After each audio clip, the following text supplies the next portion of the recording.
Today, we've got a cap in the hack. And no, I'm not Dr. Seuss, and that is not a spoonerism. Cyberwork Hack welcomes instructor Leighton Johnson to discuss the ISC squared certification, formerly known as the CAP, or the Certified Authorization Professional, and which, as of yesterday, is now the Certified in Governance, Risk, and Compliance Certification, or the CGRC. So what's changed? Well, not much now, but like the weather in the Midwest, big changes could be coming sooner than you think.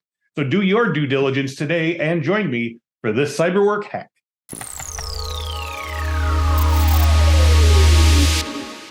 Welcome to a new episode of Cyberwork Hacks. Purpose of this spinoff of our popular Cyberwork podcast is to take a single fundamental question and give you a quick, clear, and actionable solution. Today's guest is Infosec instructor and returning guest Leighton Johnson. Leighton has been on Cyberwork several times, and he was one of our first Cyberwork Hacks guests back before we even knew what it was going to be called, talking about the changes to the CISM certification. And today we're talking certs yet again. This time it's all about ISC Squared's very recent announcement that, to quote ISC Squared's homepage, ISC Squared will be changing the name of the Certified Authorization Professional certification to Certified in Government, Risk, and Compliance. That's CAP changing to CGRC. But as the Bard said, what's in a name? And in this case, is there anything to this name? Is there more to the name change that will affect present and future aspirants to the CGRC? And what will they need to study? I don't know. Let's figure this out together. Thanks for joining me today, Leighton. I'm glad to be here, Chris. So anyone currently studying for the CAP should hopefully know what the CAP is for. But for listeners who are currently window shopping for their future careers, what type of jobs or careers require the CAP certification? Can you break down the work of government's risk and compliance, previously known as authorization? Okay. This particular certification is about ensuring that you know how to make sure that systems are going to be set up, working, and meet their compliance requirements for the organization from a regulatory standpoint. Initially, CAP was designed around handling the risk management framework construct that the U.S. government utilizes for its own systems across all the federal government. They're looking at, there are, of course, other organizations doing that nowadays and around the world, not just in the U.S. And given that the first I in ISC Squared is international, they have to pay attention to that. And part of this is about the fact that they're shifting it to be more purposeful for outside U.S. government people. Okay. So the name change to CGRC takes it out of the realm of just being a specifically sort of U.S. federal government type certification. Right.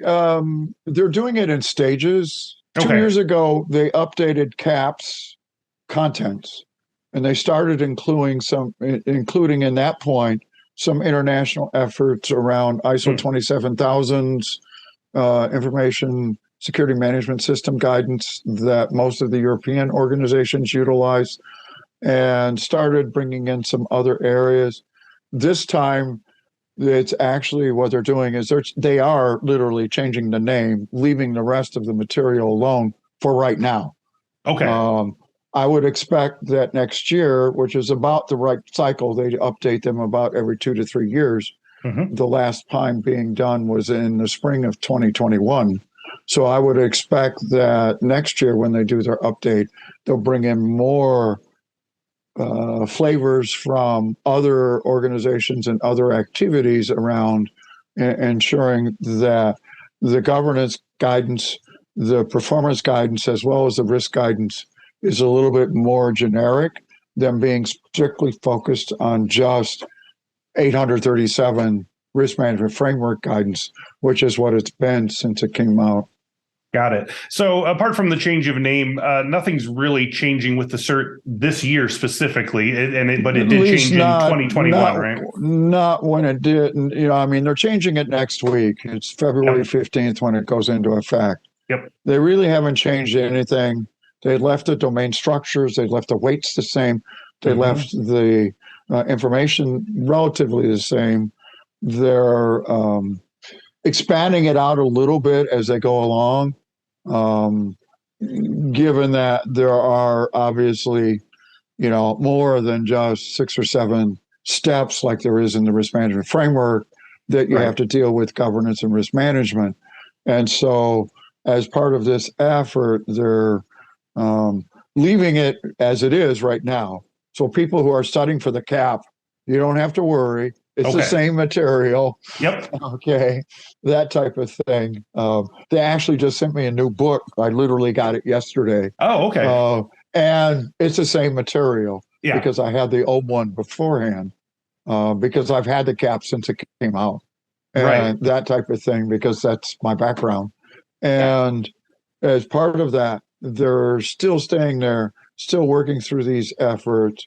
I mean, it was last changed in August 2021. So I would expect that, 2023, late 2023, early 2024, the ISC squared cycle will kick in, and they'll start going back and talking to subject matter experts and updating it based on job task analysis like they typically do. Now, if you're currently CAP certified and recently CAP certified, will you need to upgrade your cert specifically for CGRC anytime soon? They're going to do it for you. Okay. They're doing everything for you. Right. Literally, come the 15th of February, we'll be able to download the new certificate that shows that we have this new one. It'll go into the records and get automatically updated, those types of things. It won't take any of the differences involved in this. And so they're doing all that for you.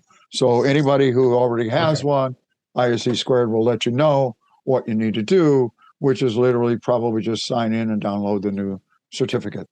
Okay. Now, but speaking to that, will you, when the new changes do come, and I know I'm speaking in the future here, will you have to simply re-up the way you do now, where your certification period expires and then you'll be studying GCRC, but you're not going to have to do like a catch-up thing between then and when you need to be certified? They won't do any catch-up in this one, they said. Okay. They're going to leave it all pretty much the same as part of these efforts. You still got to have your 2 years minimum experience in one or more of the 7 areas and all that kinds of stuff. Gotcha. But, and all the rest of it for redoing and renewing your certification will all stay the same as it normally does. Great. So finally, do you have any study or strategy tips for anyone in the governance, risk, and compliance sector who's considering working towards the CGRC or is maybe studying right now? Understand compliance in the legal scenario, sitting behind compliance for where you work for yourself, and then understand what they're talking about when they start talking about compliance from an enterprise perspective, because they are 2 different pictures. Right. Okay. Honestly, I've worked in this field for over 20 years, since the GRC term came into existence after Sarbanes-Oxley came out in 2002. And I will tell you what you see written down, what they tell you it is different than what the viewpoint is for governance, risk, and compliance when you're working it. And so understand there are 2 different views. One's probably a superset of the other. So always pay attention to making sure you cover all the areas around risk, cover all the areas around security controls that monitor and manage your risk, and do risk responses. If you have a security background, that helps, but that's not required. Okay. You can do it doing compliance. You can do it doing auditing. You can do it during if you're in risk management, all of those areas count. All of those areas work with this as part of those efforts. Awesome. So if our listeners want to check out the GCRC and its requirements in more detail, where should they look online? Go to iscsquared.org. Number one, there's a banner across the top that says certifications, and then you just pull it down. And before next Wednesday, you can see the one that says CAP. After next Wednesday, it'll say CGRC, and it tells you then all the requirements you have to do about meeting the 2-year mechanism so you can take it and all that kinds of stuff as far as that goes. So from that point forward, you'll be fine. Well, I have amazing news for you, Leighton. We're in the future right now, and the cap changeover happened yesterday. So everybody can go check it out right now. Leighton Johnson, thank you as always for walking me through this. It did happen yesterday. I got it. Yep, absolutely, man. The future is now. All right. So thank you again for your time, and thanks to everyone who's watching this episode. If this video helped you out, please share it with colleagues on forums or on your social media accounts, and definitely subscribe to our podcast feed and YouTube page. Just type in cyberwork into any of them and you're on your way. Got plenty more of these hacks to come. So if you have any topics that you want us to cover, drop them in the comments. And until then, we'll see you next time.